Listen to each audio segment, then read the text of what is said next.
Well, we're at the amazing Cave Creek. It's a truly stunning place here at Punakaiki.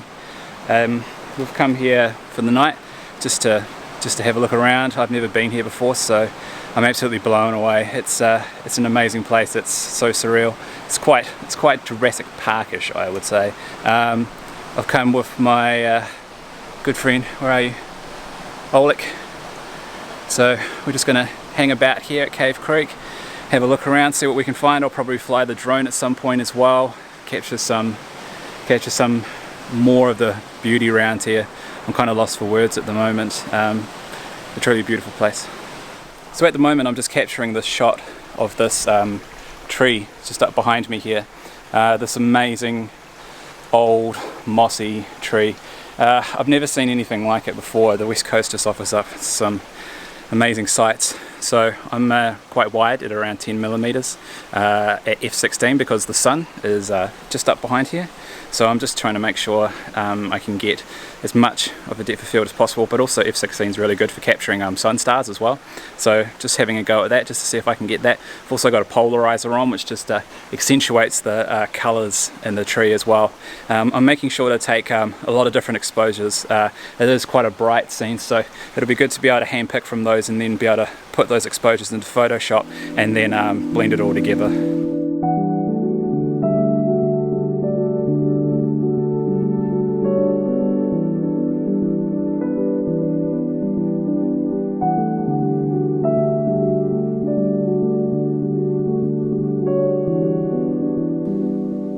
Okay guys, so this is the final image that I ended up with.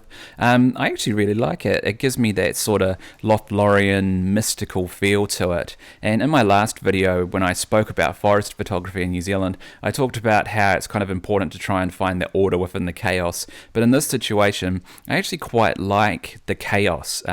You can see in the top half of the image, it's really busy, but the light still draws your eye to that main tree. And then I really like the order, which is sort of the foreground rocks, and I really love the way the light is on those rocks.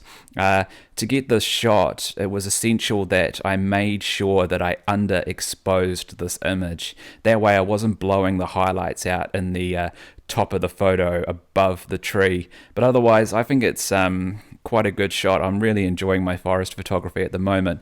I'd be really interested to know what you think about the photo, so make sure you leave a comment below and let me know.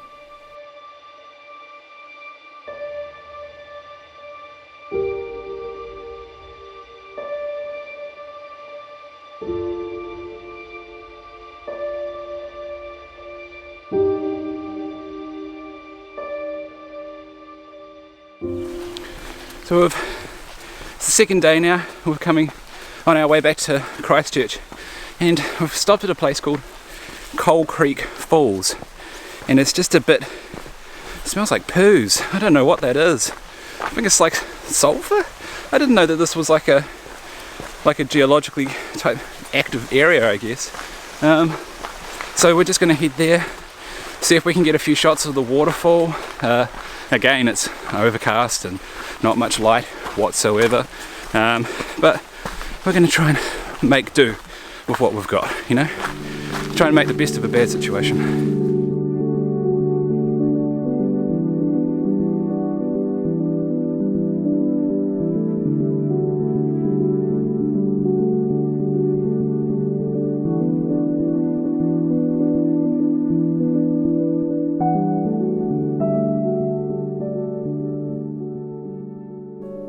Okay guys, so this is the final shot that I came away with from Coal Creek Falls.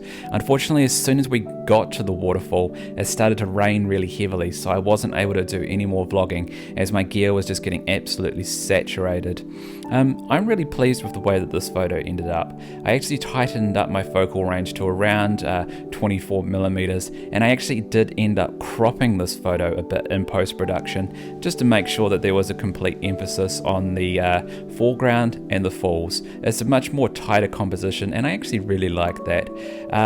In terms of the waterfall itself, I tried to make sure that I didn't get really blurry white water coming over the falls by having my shutter open for too long. I find that the absolute sweet spot for waterfall shots is around 1/6 of a second. You do want to experiment a bit and take a few different shutter speeds and just kind of pick which one you like the best. And in the end, if you really want to, you can actually take multiple exposures and then blend them together in Photoshop. There's not too much else to say about this photo, apart from the fact that a few days ago I got a breakthrough photography filter, a circular polarizer, and I threw that on for this shot. And man, it blew me away with the way it took the glare off the waterfall, and it really accentuated those deep West Coast forest colours. And so I'm really happy with the way that this shot ended up. It was a good way to end what was a pretty frustrating photography trip. We'll definitely be going back in the future, and as I said earlier in the video, we have ideas of what we want to do next time, so hopefully we get the right conditions next time we go and we'll be able to get the shots that we want. Alright guys, so that's this video. I hope you enjoyed it. If you did, then make sure to leave me a like. If you want to see more like this, then subscribe. And if you want to leave me a comment on any of these photos and let me know what you think, then just make sure to leave a comment below. Otherwise, I'll catch you on the next one, guys.